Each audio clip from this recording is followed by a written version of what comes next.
പുതിയ വ്ളോഗിലേക്ക് എല്ലാവർക്കും സ്വാഗതം.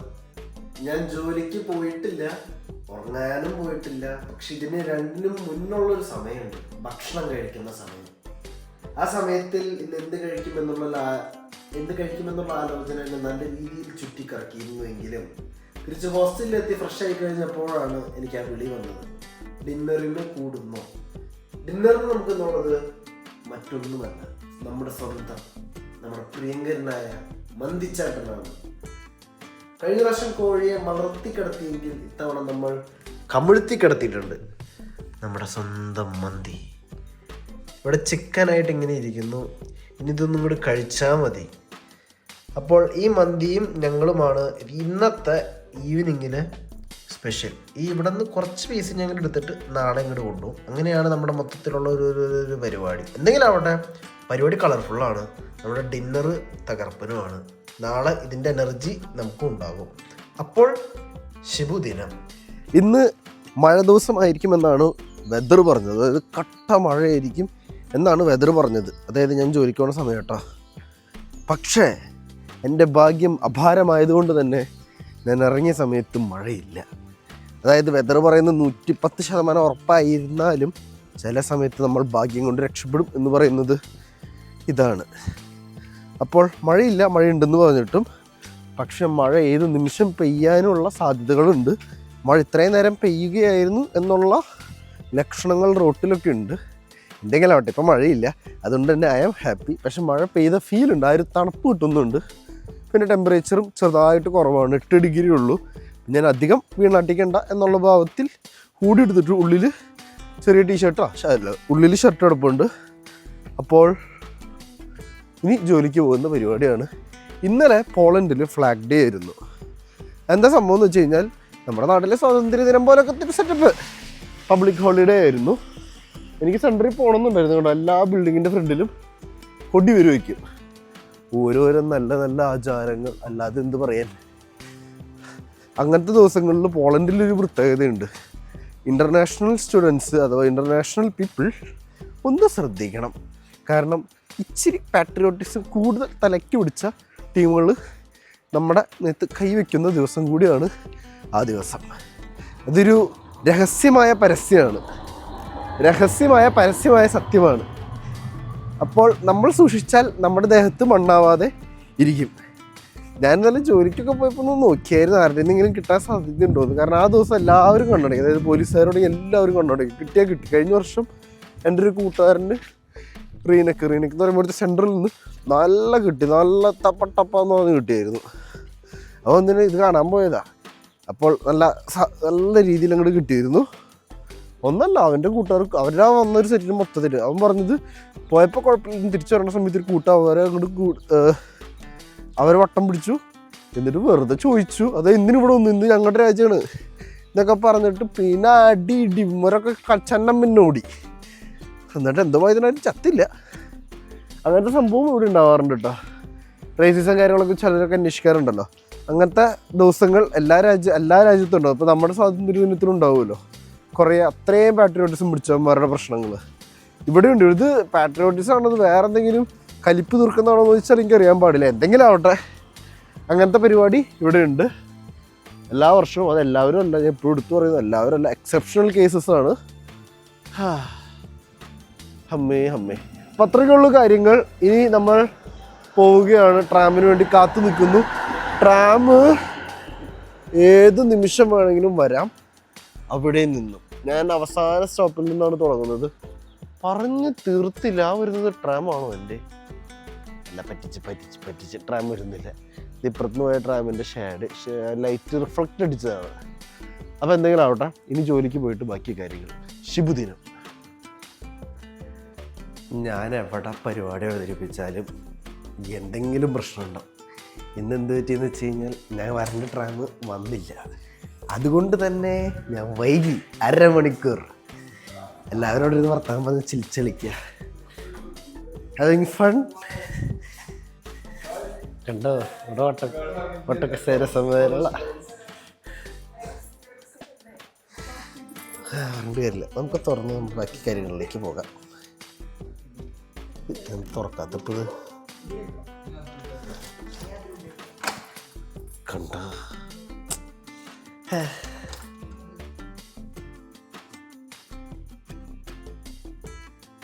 ഞാൻ എൻ്റെ ജോലി സ്ഥലത്തെത്തി. കാലത്തെ പണി കാര്യങ്ങളൊക്കെ എല്ലാവർക്കും കൊടുത്തു. ഞാൻ എൻ്റെ അടുത്ത പ്രക്രിയയിലേക്ക് കിടക്കുകയാണ്. അതായത് ഇന്നത്തേക്കുള്ള വീഡിയോ എഡിറ്റിംഗ് പരിപാടിയിലേക്ക്. അതല്ലെങ്കിൽ ഞാൻ പെടും, വീഡിയോ വരില്ല. അപ്പോൾ നമ്മൾ ഇപ്പോൾ 1 മണിക്കൂർ 2 മണിക്കൂർ ഫ്രീ കിട്ടും. അപ്പോൾ നമ്മളെന്ത് ചെയ്യും? നമ്മൾ ഇന്നത്തേക്കുള്ള വീഡിയോയുടെ ഓരോരോ പരിപാടികൾ ചെയ്യും. അതാണ് ഇനി ചെയ്യാൻ പോകുന്നത്. ഇപ്പോൾ ആ വീഡിയോ എടുക്കുന്ന ഫോണുണ്ടല്ലേ ഇപ്പോൾ വീഡിയോ എടുക്കുന്ന ഫോണിലാണെങ്കിൽ നമ്മൾ വീഡിയോസ് കാര്യങ്ങൾ എടുക്കും. എഡിറ്റിംഗ് പരിപാടി മുഴുവൻ എൻ്റെ സ്വന്തം OnePlusലാണ്. അങ്ങനെയും ഓരോ കാര്യങ്ങൾ. അപ്പോൾ ഇനി നമ്മൾ ഒരു 1-2 മണിക്കൂർ വീഡിയോ എഡിറ്റിംഗ് മുതലായ പരിപാടികളായിരിക്കും. അത് കഴിഞ്ഞിട്ടായിരിക്കും ഇനി നമ്മൾ ഈ ജോലി സംബന്ധമായിട്ടുള്ള ബാക്കി കാര്യങ്ങളിലേക്ക് കാല് വയ്ക്കുക. അതുവരെ ഇവിടെ ഇങ്ങനെ ഇരിക്കുക. നിങ്ങൾ എവിടെയെങ്കിലും പോയിരിക്കുക, അതിൽ ഇരുട്ടത്ത് പോയിരിക്കുക, കണ്ണിന് റെസ്റ്റ് എടുക്കുക. കാരണം ഫോട്ടോ എടുക്കുമ്പോൾ പെർഫെക്റ്റ് ആയിരിക്കണം. നമ്മുടെ ഫോക്കസും അത് തന്നെയാണ്. അപ്പോൾ ഞാൻ കുറച്ച് നേരം ഇനി ഇരുന്ന് ഇത് ചെയ്യട്ടെ.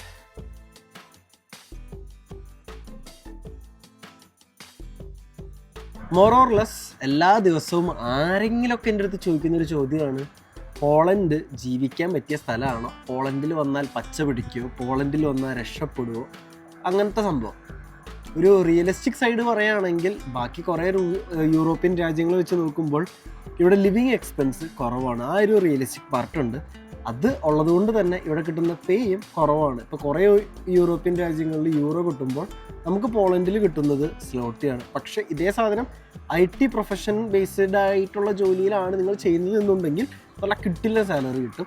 ബാക്കി വേറെ ഏത് സ്കീമിലായാലും അത്ര പേർക്ക് കിട്ടുമോ എന്ന് ചോദിച്ചാൽ കിട്ടും. പക്ഷേ comparing with other European countries ഇച്ചിരി കുറവാണ്. അതൊരു യാഥാർത്ഥ്യമായ സത്യമാണ്. ഇനി സാധാരണക്കാർക്ക് പറ്റിയ കേസ് പറയാം. അതായത് ഇപ്പോൾ ട്രക്ക് ഡ്രൈവറായിട്ട് വരുന്നവരോ അല്ലെങ്കിൽ ഇവിടെ ചെറിയ ഏതെങ്കിലും അൺസ്കിൽഡ് ജോബോ വെയർഹൗസ് ജോബോ അങ്ങനെ വരുന്നവരാണെങ്കിൽ അവർക്ക് പ്രതീക്ഷിക്കേണ്ട കേസ് എങ്ങനെയാണെന്ന് വെച്ച് കഴിഞ്ഞാൽ അവർക്ക് അവർലി പെയ്ഡ് ആയിരിക്കും. മന്തിൽ ഇത്രയും ദിവസത്തിൽ പെർ ഡേ ഇത്ര അവേഴ്സ് കൂട്ടിയിട്ടുള്ള പേയ്മെൻ്റ് ആണ് വരാം. അതിൽ നിന്ന് ടാക്സ് പോവും. 23-26% കണ്ട് ടാക്സ് പോകും. നമുക്ക് കിട്ടുന്ന എമൗണ്ടിൽ ഇപ്പോഴത്തെ മിനിമം വേജ് എന്ന് പറയുന്നത് 30 സ്ലോട്ടിന് ഇത്ര ശതമാനം ടാക്സ് പോയിട്ടുള്ള എമൗണ്ട് നമുക്ക് മന്ത് എൻഡ് കഴിഞ്ഞ് അടുത്ത മാസം 10-ാം തീയതിക്ക് മുന്നേ, അതായത് 2ാമത്തെ വെള്ളിയാഴ്ചയ്ക്ക് മുന്നേ നമുക്ക് സാലറി ക്രെഡിറ്റ് ആവും നമ്മുടെ അക്കൗണ്ടിലേക്ക്. അപ്പോൾ ആ കിട്ടുന്ന എമൗണ്ട് മോർ ഓർ ലെസ് ഒരു 70,000 തൊട്ട് 1 വരെ വരും. പിന്നെ നല്ല രീതിയിൽ ഷിഫ്റ്റ് എടുക്കുന്നവരാണെങ്കിൽ, അതായത് ഉറക്കവും ആരോഗ്യവും ഒക്കെ ശ്രദ്ധിക്കാതെ ഷിഫ്റ്റ് എടുക്കുന്ന പരിപാടിയാണെങ്കിൽ ചിലപ്പോൾ അതിലും കൂടുതലും കിട്ടും. എന്നാലും ഏറ്റവും മിനിമം 70 കിട്ടും. അതായത് എല്ലാ ദിവസവും ജോലിയുള്ള ഒരു സ്കീമാണെന്നുണ്ടെങ്കിൽ എല്ലാം വെട്ടിക്കഴിച്ചൊരു 70-ന് മേലെയൊക്കെ കിട്ടും. അത് ഓരോ സ്ഥലം അനുസരിച്ച് മാറും. ചിലവർക്ക് മിനിമം എന്ന് പറയുന്നത് 1 ആയിരിക്കും അവരുടെ കമ്പനിയിൽ. ഓരോന്നും മാറും. ഞാൻ ഏറ്റവും കുറച്ചാണ് പറയുന്നത് 70 കിട്ടും. ഈ 70 കിട്ടിയാൽ മിക്ക കമ്പനീസും അക്കോമഡേഷൻ ഫ്രീ ആയിട്ട് പ്രൊവൈഡ് ചെയ്യും. ചിലപ്പോൾ വല്ല 10,000 രൂപ എങ്ങാനും അക്കോമഡേഷൻ എടുത്താലായി നമുക്കിപ്പോൾ താൽക്കാലികമായിട്ടൊരു 10,000 അക്കോമഡേഷന് പിടിക്കാം. ബാക്കി 60,000 നമുക്ക് ഫുഡ് ആൻഡ് അക്കോമഡേഷൻ ഫുഡിന് ചിലവ് നമുക്കൊരു തെറ്റില്ലാത്ത രീതിയിൽ 20,000 വയ്ക്കാം. 20,000 ആവില്ല, ഒരു 15-12 തീരും. എന്നാലും നമുക്ക് 20,000 വയ്ക്കാം. അപ്പോൾ 10, 20, 30 ചിലവായി. ബാക്കി 40 നമ്മുടെ കയ്യിലിരിക്കും. ഈ ഫുഡിൻ്റെ കൂടെ ബാക്കി എക്സ്പെൻസ് ഉണ്ടല്ലോ, മൊബൈൽ റീചാർജ് ഒക്കെ കൂടി കൂട്ടിയിട്ടാണ് 20 പറഞ്ഞത്. ബാക്കി 40 നമ്മുടെ കയ്യിലിരിക്കും. ഈ 40 നമ്മൾ നാട്ടിലേക്ക് അയക്കാമെന്ന് വെച്ചാലും ഇവിടെ അല്ലറ ചില്ലറ എന്തെങ്കിലുമൊക്കെ ചിലവ് വന്നു കഴിഞ്ഞാൽ കയ്യിൽ നിന്ന് നല്ല രീതിയിൽ പൊട്ടും. അതല്ലാത്ത പക്ഷേ അങ്ങനെ ചിലവൊന്നും വന്നില്ലെങ്കിൽ നമുക്ക് ഈ കാശ് സേവ് ചെയ്യാൻ പറ്റും. ഇതാണ് പോളണ്ടിലെ എൻ്റെ ഒരു കാഴ്ചപ്പാടിലുള്ള എൻ്റെ ഒരു അറിവ്. ഇപ്പോൾ എൻ്റെ ചിലവ് പറയുകയാണെങ്കിൽ എനിക്കൊരു മോർ ഓർ ലെസ് ഒരു മാസം, അത് പറയുന്നത് മോശമല്ലേ, എന്തെങ്കിലും അവിടെ ഇപ്പോൾ ഒരു താൽക്കാലികമായ ഒരു എമൗണ്ട് കിട്ടിയാൽ എൻ്റെ കയ്യിൽ നിന്ന് അതിൽ നിന്നൊരു 35 മുതൽ 40 ചിലവും. കാരണം എൻ്റെ യൂണിവേഴ്സിറ്റിക്ക് അതിനനുസരിച്ചുള്ള എക്സ്പെൻസ് കാര്യങ്ങൾ തന്നെയുണ്ട്. ഇതേ കേസിൽ സ്റ്റുഡൻറ്റിലാണെങ്കിൽ മിക്ക സ്റ്റുഡൻറ്റ്സ് എൻ്റെ ഒരു പരിചയം അനുസരിച്ചിട്ട് ഇവർ ഫീസ് തന്നെ അടയ്ക്കുന്നവരാണ്. അവർക്ക് ആകെ വരുന്ന ഫീസ് എന്ന് പറയുന്നത് 2 ലക്ഷം രൂപയ്ക്ക് ആയിരിക്കും. അപ്പോൾ എല്ലാ മാസവും ഒരു എമൗണ്ട് ഫീസ് അടയ്ക്കുന്ന ഇതായിരിക്കും. അപ്പോൾ ജോലി തെറ്റില്ലാത്തൊരെണ്ണം പാർട്ട് ടൈമിന് കിട്ടുകയാണെങ്കിൽ അത് പോസിബിളാണ്. പാർട്ട് ടൈം കിട്ടിയില്ലെങ്കിൽ ടാസ്ക് ആയിരിക്കും. പാർട്ട് ടൈം കിട്ടും എന്നുള്ള പ്രതീക്ഷയിൽ കയറി വരാം. നല്ല രീതിയിൽ കിട്ടുന്നവരെ ശ്രമിക്കുക. അതാണ് ഒരേ ഒരു ഓപ്ഷൻ. വേറെ ഞാൻ ചോദിച്ച് തുടങ്ങിയ കേസിൻ്റെ ഉത്തരം ഞാൻ പറഞ്ഞു എന്നുള്ള വിശ്വാസത്തിൽ ഞാൻ നിർത്തുന്നു. നല്ല തണുപ്പുണ്ട് എന്താണോ, അതുകൊണ്ട് ഞാൻ അങ്ങോട്ട് നിർത്തുകയാണ്. എന്തെങ്കിലും സംശയം ഉണ്ടെങ്കിൽ നിങ്ങൾ ചോദിച്ചോ, കമൻ്റ് ആയിട്ടോ അല്ലെങ്കിൽ ഇപ്പോൾ ഇൻസ്റ്റാഗ്രാമിൽ എങ്ങനെയാണെന്ന് വെച്ചാൽ ചോദിച്ചാൽ എന്നെ കൊണ്ട് പറ്റുന്ന രീതിയിലൊക്കെ ഞാൻ പറഞ്ഞുതരാം.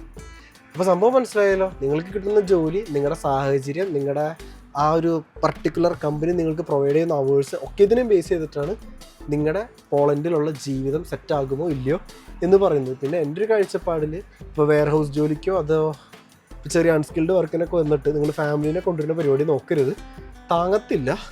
ഇപ്പോൾ IT ബേസ്ഡ് അങ്ങനെയൊക്കെ ആണെങ്കിൽ കൊണ്ടുവന്നത് സേഫാണ്, കാരണം നല്ല പേ വരും. പക്ഷെ അങ്ങനത്തെ ജോലി അങ്ങനെ കിട്ടുന്ന പലരും ചോദിക്കാറുണ്ട്. 90% ആൾക്കാർക്കും ലിങ്ക്ഡിൻ വഴിയാണ് കിട്ടുന്നത്. അപ്പം അങ്ങനെ നിങ്ങൾ ട്രൈ ചെയ്തോളൂ. ഇനി ഞാൻ പോയി തിരിച്ച് ജോലി എടുക്കട്ടെ. ജോലിയുടെ ഇടയ്ക്ക് ഞാൻ എന്തെങ്കിലും ഒന്ന് കത്തി വെക്കണം എന്ന് വെച്ചാൽ അങ്ങനെ വന്നു എന്ന് മാത്രം. Bye bye. കൂടെ ഉള്ളവരൊക്കെ കൂടെ ഭയങ്കര ജോലിയാണ്, ഞാൻ മാത്രം മടിയനായ മൊയിലാളി. ഗിവ് മീ എ ഹൈ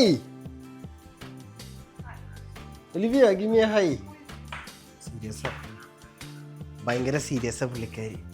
ഞാനാണെങ്കിൽ എവിടെയാണ് ഷൂട്ട് എടുത്ത് കളിക്കുന്നത്. Give me a high. ഇന്നത്തെ വെടിക്കെട്ട് കഴിഞ്ഞിട്ടുണ്ട് കേട്ടോ. ഇന്നിപ്പോൾ നമ്മൾ 100 പ്രൊഡക്റ്റ് എത്തി, എന്നാലും ടാർജറ്റ് എത്തിയിട്ടില്ല. ടാർജറ്റ് എന്ന് പറയുന്നത് 125ആണ്. അത് അടുത്ത ദിവസത്തേക്ക് എത്തുമായിരിക്കും. എന്തെങ്കിലും ആവട്ടെ, ബെറ്റർ ദാൻ നത്തിങ് എന്ന് പറയുന്ന ഒരു സംഭവത്തിൽ നമുക്ക് ഇങ്ങോട്ട് വിശ്വസിക്കാം. എൻ്റെ കണ്ണിൻ്റെ ഒക്കെ കാഴ്ച കുറഞ്ഞെന്നാണ് തോന്നണം ഈ ഫ്ലാഷ് അടിച്ചടിച്ചടിച്ച്. പക്ഷേ ഐ ആം ഹാപ്പി. നമ്മൾ ആദ്യത്തെ കുറേ കാലങ്ങൾക്ക് ശേഷം ആദ്യത്തെ ദിവസം ഷൂട്ട് ചെയ്തതിനേക്കാൾ ബെറ്റർ ആയിരുന്നു അടുത്ത ദിവസം, അതിനേക്കാൾ ബെറ്റർ ആയിരുന്നു അതിൻ്റെ പിറ്റേ ദിവസം. ഇന്നിപ്പോൾ വളരെയധികം ബെറ്ററായി. അതായത് ഒരു ഫുൾ പാലറ്റ് ഷൂ ഞാൻ ഷൂട്ട് ചെയ്തു, അത് ഞാൻ കാണിച്ചു തരാം. ബാഗ് എനിക്ക് ഷൂട്ട് ചെയ്യണമെന്നുണ്ടായിരുന്നു, ഞാൻ ഷൂട്ട് ചെയ്ത് തുടങ്ങി. അതായത് സോർട്ടിങ്ങും കാര്യങ്ങളൊക്കെ കഴിഞ്ഞ് ഷൂട്ട് ചെയ്ത് തുടങ്ങി. പക്ഷേ സമയം എപ്പോഴും ഒരു വെല്ലുവിളിയാണല്ലോ. ഞാൻ നിന്ന് ഷൂട്ട് ചെയ്തതാണ്. പക്ഷേ നാളെ കാലത്ത് 7:30 ക്ലാസ് ഉണ്ട്. 7:30 7:45 ക്ലാസ് ഉണ്ട്. അപ്പോൾ എനിക്കൊരു 6 മണിയാകുമ്പോഴേക്കും എണീക്കണം. അത് പെട്ടാൽ പറ്റില്ലല്ലോ. ജോലി നമുക്ക് വേറെ എന്തെങ്കിലും കണ്ടുപിടിക്കാം. പക്ഷേ ക്ലാസ്സിൻ്റെ കാര്യത്തിൽ നമ്മൾ ബുദ്ധിമോശം കാണിച്ചു കഴിഞ്ഞാൽ പെടും. അപ്പോൾ ഇത് ഫുള്ള് ഞാനിന്ന് ഷൂട്ട് ചെയ്തതാണ്. ഈ കാണുന്ന ഫുൾ പാലറ്റ് എൻ്റെ സ്വന്തം ഹാർഡ് വർക്കാണ്. ഇനി എത്രയും വേഗം വീട്ടിലേക്ക് പോയിട്ട് ബാക്കി കാര്യങ്ങൾ. അയ്യോ, വീട്ടിലേക്ക് പോകണമെങ്കിലും ഇവിടെ നിന്ന് 1 മണിക്കൂർ യാത്ര ഉണ്ടായിരുന്നു. ഇത് മുഴുവനൊന്ന് റാപ്പപ്പ് ചെയ്യണം, റിപ്പോർട്ട് എഴുതണം. എന്തെങ്കിലും ആവട്ടെ. അപ്പോൾ ശുഭദിനം. We are done with please. We are done with today's work. Yes. We both are dead. Yesterday he was with me for 14 hours, but today he's not that strong enough. I had to sleep today a bit more. So he worked 8 hours. Me, the same thing. And how was today's work, Musa? It was good, but he wasn't that good, you know. Okay, I was not that good. I asked this guy to do this, and this guy is like, we will do it later, and finally there was no time. And the easy products are kept there. I don't know how to express the emotion. It's okay. You get frustrated. We finished work. We don't talk about work outside That work, is you true. know. The moment we finish the work, Yeah. we should be like, okay, it's fate. But still, he's the reason for this. Come on, we're having a lot of reshoots. He's taking photos and then they are telling us like, oh, these photos are bad. Take them For again. shoes only we had few. It was their mistake true, also. true. But for the bags, yes, I agree. But still, you made it complicated by giving me hard colors. But the hard colors doesn't like, if it's the color, it doesn't go for reshoot. You know that. But it comes for CC audit. Yeah, but it didn't come for CC. But it's bigger issue. You made it complicated. No. We had black easy bags. You know, where are you taking your bus? There. I have my bus in, let's say, 10 minutes. Okay, let's walk with me. No. Like this? Okay, like this. Jesus. Whatever. So because of this guy, I couldn't reach my exact target, but I was better than last week. Am I correct? Yes, way better. We didn't have any like reshoots. But there was a time when I used to shoot 100 plus in 4 hours. For real? Yeah, you were my assistant. Yeah, but I thought like this month. Not this month, before when I was shooting the long back. Just the beginning of that. Then I last year. stopped shooting. Then when I started again, everything is like from A. Hey, hey. Okay, whatever. No, Maybe he was good, but he stopped being a photographer for a bit. He was just a manager, so things went out. I still feel sad, but in 1 more week I will be better. Yes. Next week be serious. We will be serious. We? What do you mean we? If I am shooting, you will be my assistant. Okay. Or if whatever, if you are also shooting, hey, you will shoot. Yeah. If I am the one who is shooting, you will also shoot. Okay, deal. Whatever. Where's your bus stop? Huh? It's the same, right? No. We could have gone that way also. No, it's not. Jesus. It's from here. It's from back, but I'm walking. So whatever. He's going his home. I'm going to my home. We go in separate directions. But whatever today's work, I'm gonna have a peaceful week. I'm not gonna see Paul. I'll tell you in simple words how he works. When I work, he works. True. That's his bus stop. That's my bus stop. And he made me We were coming this way and he told we'll go this way, then we crossed this way and we came. Not true. What, man? There's my bus. I'm And just why- walking you here. What? Oh, that's See, nice. I'm being just Okay, then nice. give me and a he's hug being and a go. bitch. Okay, go. Ciao, ciao. You Ciao, don't ciao. want it? I need it. Give me. Ciao, ciao. Bye, bye. എത്തി ഞാൻ എൻ്റെ സ്വർഗരാജ്യത്തിലേക്ക് തിരിച്ചെത്തി. മുറിയൊക്കെ ആകെ നാശമായി കിടക്കുക, കണ്ടില്ലേ? ആകെ മൊത്തം ചടഞ്ഞ് കിടക്കുക. ഇനിയിപ്പോൾ ആദ്യം തന്നെ പാത്രം കഴുകണം. അതായത് വെള്ളം ചുറ്റിച്ച് വെച്ചിട്ടുണ്ട്, അത് കഴുകണം. ചോറുണ്ടാക്കണം. ഇന്നിപ്പോൾ നമുക്ക് ഫ്രിഡ്ജ് തുറന്നാൽ എന്താ ഉള്ള മാംസം നമുക്ക് പിന്നെടുക്കാം. നമുക്കിന്ന് ഐസ്ക്രീം അവിടെ പോകും. ഐസ്ക്രീം വേണ്ട, ബീൻസിനെ സെറ്റ് ചെയ്യാം, ബീൻസ് ഉണ്ടാക്കാം. കാരണം വേറെ ഒന്നും ഉണ്ടാക്കാനുള്ള ആരോഗ്യം എൻ്റെ ഈ എളിയ ശരീരത്തിനില്ല. കണ്ണൊക്കെ ഫ്യൂസായി കിടക്കാം. അപ്പം അങ്ങനെയൊക്കെയാണ് കാര്യങ്ങൾ. ഇനി ഈ ഡ്രസ്സ് മാറണം, കാരണം ഈ ഡ്രസ്സിന് താഴെ നമ്മുടെ മറ്റേ ഷർട്ട് കിടപ്പുണ്ട്. എന്തെങ്കിലും ആവട്ടെ, ആ തണുപ്പ് കാരണം ഒട്ടുകത്തെ കാറ്റായിരുന്നു. ഇനി കുളിക്കണം. കുളിച്ച് കഴിഞ്ഞിട്ട് ഫുഡ് ഉണ്ടാക്കണം. ആദ്യം ഫുഡ് ഉണ്ടാക്കണം, ആദ്യം കൈ കഴുകണം. അത് കഴിഞ്ഞിട്ട് ഫുഡ് ഉണ്ടാക്കാൻ തുടങ്ങണം. അതിനിടയ്ക്ക് കുളിക്കണം. കുളി കഴിഞ്ഞിട്ട് പിന്നെ പ്രസൻറ്റേഷൻ നോക്കണം. അത് കഴിഞ്ഞിട്ട് അയ്യോ അത് കഴിഞ്ഞിട്ട് ഉറങ്ങണം. എൻ്റെ ഭർത്താവേ, അടിപൊളി. ഓക്കെ, അപ്പോൾ ഇത്രയൊക്കെ ഉള്ളൂ ഈ വ്ളോഗിൽ എനിക്ക് നിങ്ങളോട് പറയാനുള്ള കാര്യങ്ങൾ. ഈ വ്ളോഗ് കഴിയുകയാണ്. ഇനി പ്രത്യേകിച്ചൊന്നും പറയാൻ എനിക്കുള്ള ആരോഗ്യമില്ല, അതുകൊണ്ടാണ്. അപ്പോൾ ശുഭദിനം. Bye bye.